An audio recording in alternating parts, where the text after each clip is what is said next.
Oh, hey guys, don't mind me. I'm just robbing this bank right now.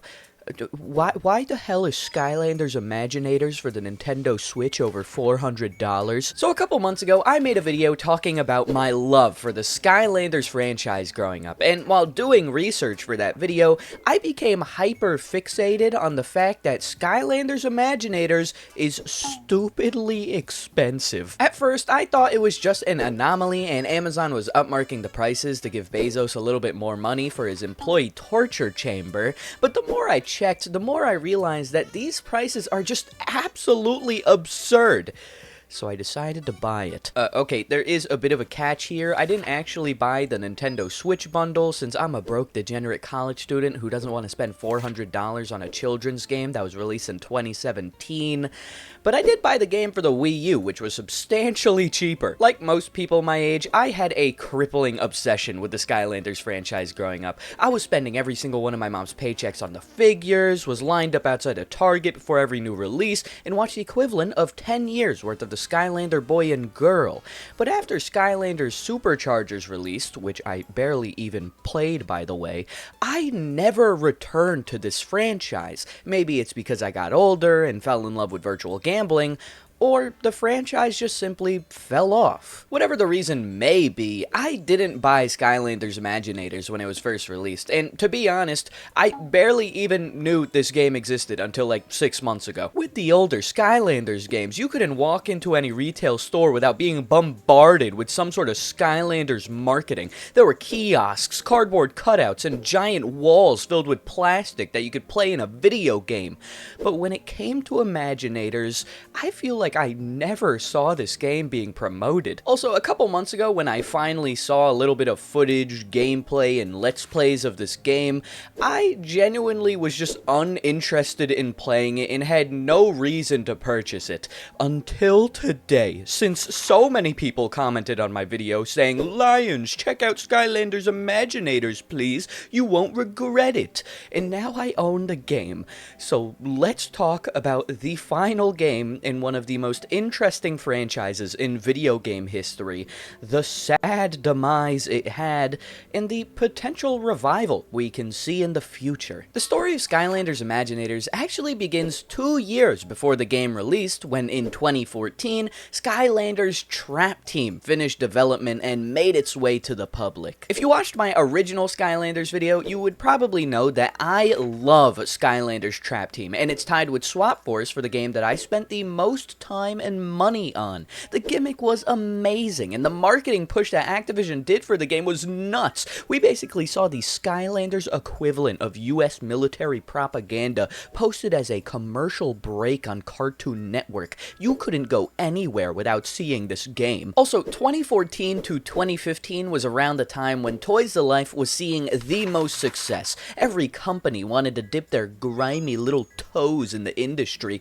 and we saw Disney Infinity receive its second edition, LEGO Dimensions got its first release, and of course, Amiibo was introduced to the public and became a serious addiction, similar to the crack epidemic in the 1980s. Even though there were so many new competitors popping up left and right around this time, Activision was still the clear GOAT of the Toys to Life genre, and they were able to bask in the success of Skylanders for as long as they wanted, since Swap Force and Trap Team were flying off the shelves. And even though these games were doing amazing, they began development in 2014 for the game we now know as Skylanders Imaginators.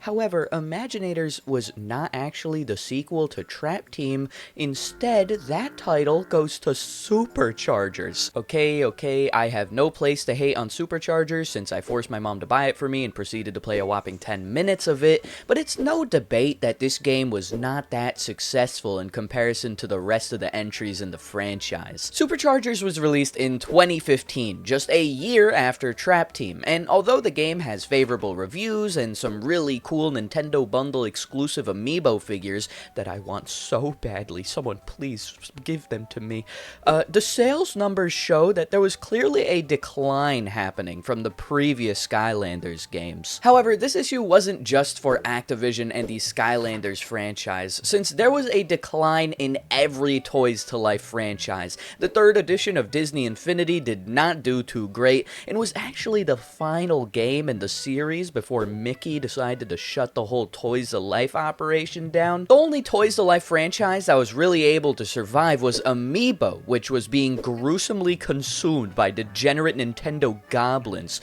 But other than that, Toys to Life just became a major afterthought, with many people beginning to lose interest in the gimmick as a whole.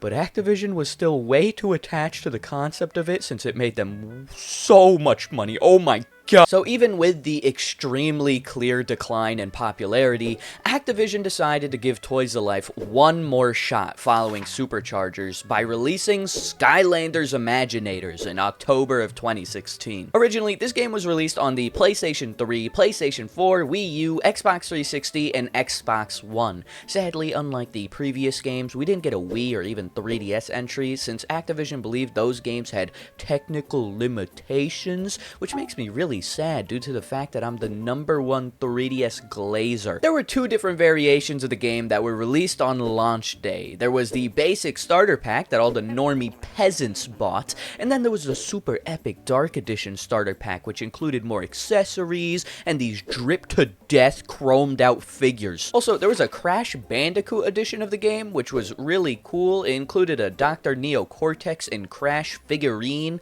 which is awesome and epic. I love consuming pieces of plastic, but those pieces of plastic are not as cool as Bowser and Donkey Kong. Hashtag Nintendo. Now, you may be wondering, where the hell is the infamous Nintendo Switch version of the game? Well, you dumbass. This game was released in 2016 originally, and the Switch didn't release until a year later. Okay, so something really goofy and funny happened. On October 20th of 2016, literally just a couple of days after Imaginators released to the public, we got the infamous first look trailer for the Nintendo Switch. And I vividly remember watching this and my pants. The Switch is literally gimmick galore. Everything surrounding the console is, oh, look what I can do. And Skylanders is basically the same thing. If anything, it's the king of gimmicks. So these two things came together perfectly in order to make passionate love. And on January 13th of 2017, it was announced in a Nintendo Switch presentation that Imaginators would be a day of release title for the Nintendo Switch. You may be asking, what exactly was the gimmick for Skylanders Imaginators? Since, as we all know, every single Skylanders game has to have a brand new selling point like swappable figures, kidnapping, and giants. Well, for Imaginators, the whole idea was that you could use your imagination to make your own characters. Wow. In short, this basically meant that Activision wanted you to do their work for them. Yeah, so in this new game, you had the opportunity to create a totally original character with customization options such as power, ability, catchphrases, appearance, and more. And then you would use this brand new accessory that was included in the starter pack called the Creation Crystal to save your design. LaiyenZ, if the player is the one making the characters, then who are these people?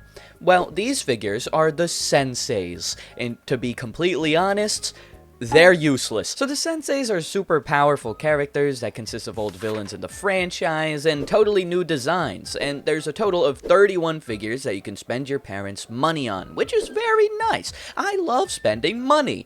But the issue is, the Senseis are not actually even required to play the game whatsoever, and instead, they're used for like special attacks and unlocking abilities, techniques, and more. Although the Senseis were kind of a waste of money and you could beat the game using just the ones that came in the starter pack, we did have some really cool figures to collect. For example, there was this Wolfgang, the Crash Bandicoot that I mentioned earlier, and there was even a Chaos, my little bald goat, which personally is the figure that I want the most since, ooh-wee, I want to stick it in a jar.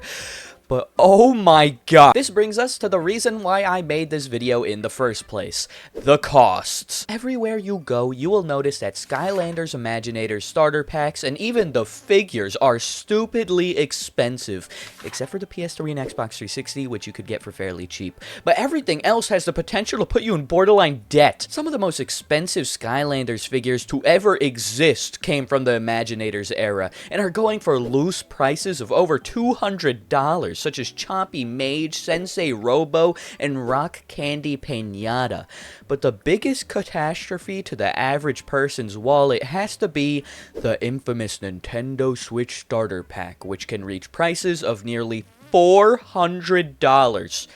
But why? Well, the first and most obvious reason as to why Skylanders Imaginators is so expensive on the Nintendo Switch is because of the scarcity. As I mentioned earlier, the Skylanders Imaginators Starter Pack was a day-of-release title for the Nintendo Switch, but due to the fact that this version of the game came out a couple months after the initial release, and the Switch was a brand new console, meant there was a limited amount of copies printed. Another major reason why Imaginators on the Switch became such a sought-after title was the lack of a digital version. For most games on the Switch, you have the option to buy it digitally through the eShop if the physical copy was not printed a ton. But for Imaginators, it had the deadly combination of no digital release and barely any printed copies. Sadly, Skylanders Imaginators would be the final game that we would see in the Skylanders franchise, since Toys to Life became a dead concept, and the kids who grew up playing it are now older and participating in Cryptos games. Although the franchise looks as dead as the Queen, things aren't completely done for the Skylanders franchise, since there have been a number of rumors popping up recently about the potential revival of Skylanders, and the fact that Activision is itching to make another entry of one of their most successful IPs. Now, how accurate are these rumors? I have no clue, they're probably all fake, let's be honest here, but I can continue to hold out hope that we'll one day see the return of Skylanders.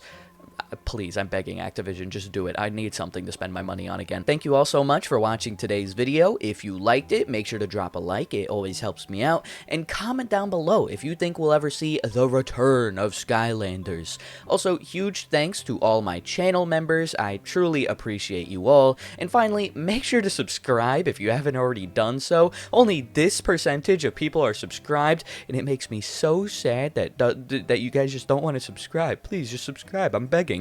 Once again, thank you all so much for watching this video. Stay safe, go outside, and I'll see you all very, very soon.